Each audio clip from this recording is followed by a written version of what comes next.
Nous aidons à créer, en finançant et en accompagnant les personnes qui n'ont pas accès au crédit classique, qui ont eu pour des raisons soit qu'elles soient au chômage, soit qu'elles n'ont pas d'épargne suffisante, la difficulté d'obtenir des fonds.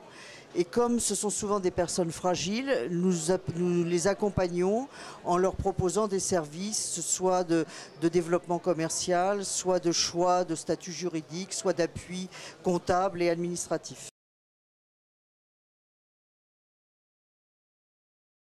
En ce moment, nous avons une campagne qui est plutôt orientée vers les jeunes, puisque comme vous le savez, les jeunes dans les quartiers notamment ont envie de créer de manière très forte aujourd'hui.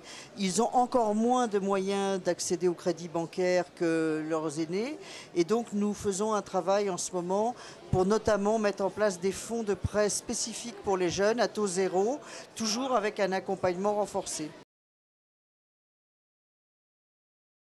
On répond à une demande qui est que l'envie de créer en France, elle est forte, mais que l'aide à la création, elle est un peu à la mesure des capitaux dont on dispose. Et nous aidons les moins aisés, hein, ceux qui ont vraiment les difficultés d'accès au crédit. Et donc là, nous considérons que nous faisons vraiment un travail d'utilité sociale.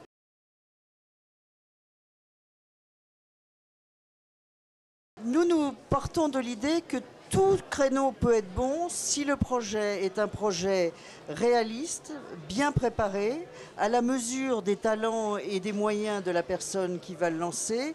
Et comme nous nous adressons à des publics qui sont plutôt des publics fragiles, qui ont connu le chômage notamment, nous veillons évidemment à ce qu'ils démarrent dans une logique plutôt de pas à pas et qu'ils ne partent pas trop fort, mais qu'ils aient quand même suffisamment de fonds propres. Alors c'est vrai qu'on voit des secteurs très porteurs dans le commerce, aussi bien dans les services à la personne, dans les métiers de la transition écologique, comme on dit aujourd'hui, même dans le milieu rural avec les circuits courts pour les produits bio. Enfin bref, il y a plein de niches, si j'ose dire, sur lesquelles un micro-entrepreneur peut démarrer en prenant le minimum de risques.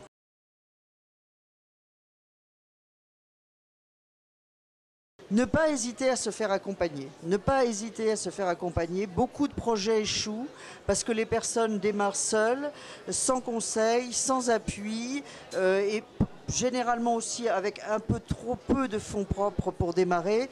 Et donc vraiment, il existe beaucoup de réseaux, dont l'ADI, qui offrent des services gratuits aux micro-entrepreneurs qu'ils n'hésitent pas à venir poser des questions et demander des soutiens.